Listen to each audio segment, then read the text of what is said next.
নজর রাখবো পরবর্তী সংবাদে।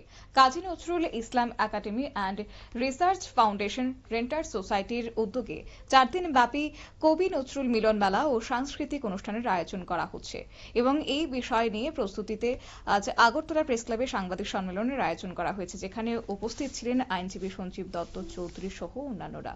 আজকের এই বিষয় প্রসঙ্গে কি জানিয়েছেন আইনজীবী সঞ্জীব দত্ত চৌধুরী, শুনুন। 125তম জন্মবার্ষিকী আমরা শুরু করেছিলাম এরকম বিভিন্ন অনুষ্ঠানের মাধ্যমে, এবং একটি পূর্ণাবয়ব মূর্তি আমরা রেন্টার্স কলোনি আমাদের যে অফিস গৃহ আছে তার সন্নিকটে আমরা স্থাপন করেছিলাম বিগত বছরের একেবারে প্রারম্ভিক লগ্নে 125তম বর্ষ যখন শুরু হয়। এবং আমরা তখনই বলেছিলাম যে 125তম বর্ষের 1 বছর ব্যাপী আমরা বিভিন্ন অনুষ্ঠান করব, এবং ধারাবাহিকভাবে আমরা বিভিন্ন অনুষ্ঠান করেছি।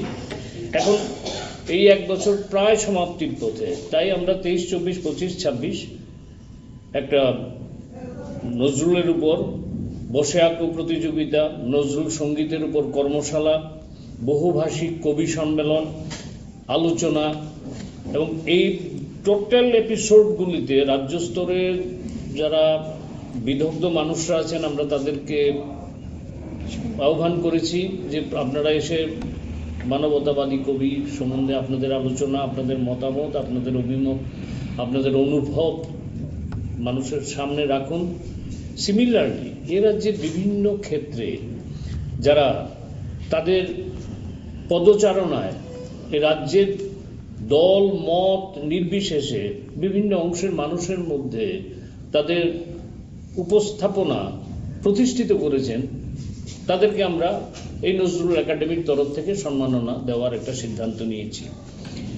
এবং সেই ক্ষেত্রে অবশ্য আইনজীবীর বক্তব্য আপনারা শুনলেন এবং তিনি জানিয়েছেন যে নজরুলের 125তম বর্ষ উপলক্ষে একটি আবক্ষ মূর্তি উন্মোচন করা হয়েছিল গত বছর, এবং এই বছর এবার কবিকে সম্মান জানিয়ে এই বছর বসে আঁকো প্রতিযোগিতা এবং একই সঙ্গে সাংস্কৃতিক অনুষ্ঠান, পাশাপাশি মানবতাবাদী এই কবি নজরুল ইসলামকে সম্মান জানিয়ে বিভিন্ন কর্মসূচি হাতে নেওয়া হয়েছে। তারই প্রস্তুতি সম্পর্কে আজ তুলে ধরলেন সাংবাদিক সম্মেলনে।